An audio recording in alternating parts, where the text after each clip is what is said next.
Simon Cowell biography. Simon is a record company executive, a television and film producer, and a global entertainment icon. Renowned for his eye for talent and candid opinions, he has completely transformed popular culture through his show business enterprise. The early years. Simon Philip Cowell was born to Eric and Julie Cowell on 7 October 1959. Simon has a younger brother Nicholas and 4 half-siblings. Michael and Tony from his mother's first marriage, with John and June from his father's. He had, by his own admission, a privileged upbringing in the leafy suburbs of Hertfordshire.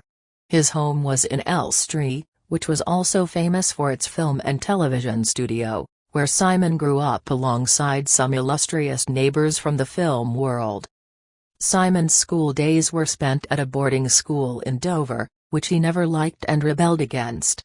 He even sent a letter home to his parents trying to make them feel guilty for sending him there. He was at one time suspended and left school as soon as he could at 16. Career in music. Simon's first job was as a runner at Elstree Studios. When that came to an end, he took a job as a mailroom boy at EMI Music. Simon got bored working as a mail boy with little chance of moving up the ladder, so he left and briefly got a job in an estate agent's, which he hated. Simon received a surprise call from EMI asking him to go back and work in a different department. It was here Simon met up with Pete Waterman, who went on to become his mentor, and to this day Simon always thanks him for his start in the music business. First important step into the music business. When Simon left EMI, he started a working partnership with a former colleague named Ellis Rich. This didn't work out and they went their separate ways. He then went on to work with Ian Burton and Fanfare Records was born. Fanfare needed an artist to work with and Simon found Synida. He signed her to the label and she went on to have a #2 hit with So Macho, followed by Toy Boy, which Simon asked Pete Waterman, his former mentor at EMI, to write for her. Several other hits followed during the 80s and things were beginning to look up. The turbulent years. Soldier was a huge television hit in the early 90s. It starred Robson Green and Jerome Flynn. In the program they sang Unchained Melody. Simon knew it would be a hit record and went to great lengths to sign them up. They produced Simon's first #1 record.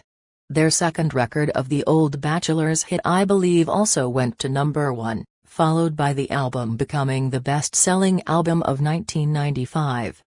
Simon was now top of his tree. There were some disappointments along the way. He narrowly missed out on signing the Spice Girls. Little did he know then, that Westlife were just around the corner. Simon met with Louis Walsh, their manager, and between them they created probably the biggest boy band this country has seen in recent years. Unfortunately for Simon, the day their first record went to #1, was the day his father died, so the euphoria was obviously sadly diminished. Westlife went on to sell millions of singles and albums, including the #1 Millennium single. Television breakthrough. In 2001 Simon decided to join forces with Simon Fuller and Nigel Lithgow and Pop Idol was created. Joining Simon on the judging panel were Pete Waterman, Neil Fox and Nicky Chapman, with Ant and December hosting the show. It ran for 2 seasons, after which Simon Fuller took Idol over to the States, with the new name of American Idol, which as we know had Simon on the judging panel, together with Paula Abdul and Randy Jackson. It is doubtful that Simon had any idea at that stage just how big a profile Idol would give him in the States. The American audience wasn't used to someone being so honest with their opinions. He even took his fellow judges by surprise. But his charm and charisma carried him through and they loved him. We did see a different Simon start to emerge. The teeth got whiter, the wrinkles disappeared, with an all-year-round tan appearing. He was certainly embracing the LA lifestyle. Simon left Idol in 2010 to move on to launching the X Factor in America. The X Factor UK. Simon launched the hugely successful X Factor in Britain in 2004 and still has the prestige position of being the #1 show on television. The biggest stars to come out of the show to date are Leona Lewis, who will ever forget her performance of Summertime, and One Direction, who are enjoying global success on a phenomenal scale.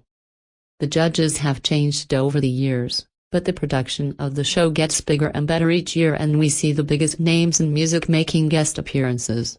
Which other television production has so many people talking about it? The X Factor is entertainment at its very best. Britain's Got Talent. Britain's Got Talent was first screened in 2007. Simon again is involved in the production as well as being a judge. Joining him on the judging panel were Amanda Holden and Piers Morgan. Piers has now left the show and Simon only appeared on the live shows in 2011. Two new judges appeared on our screens in 2011, Michael McIntyre and David Hasselhoff, who of course is used to the Got Talent format as he was previously a judge on the American version. Simon joined the panel for the live shows in 2011 and returned full-time for the 2012 series, with David Walliams, Amanda Holden and Dale Shaw Dixon. The format of Got Talent has taken off all over the world. There is also a possibility of there being a World's Got Talent in the future. The X Factor USA. X Factor USA launched in America in the fall of 2011 on Fox. Simon was joined on the panel by L.A. Reid, Paula Abdul and Nicole Scherzinger. The host was Steve Jones. The show was a hit with over 12 million viewers tuning in. Season 2 saw Britney Spears and Demi Lovato replacing Paula and Nicole. Viewing figures began to decline during this season. X Factor returned for Season 3 with Kelly Rowland and Paulina Rubio joining Simon and Demi on the judging panel. Unfortunately, the viewing figures didn't pick up with the new panel and Fox cut the show after the third season. Personal life. Simon has houses in West London and Los Angeles.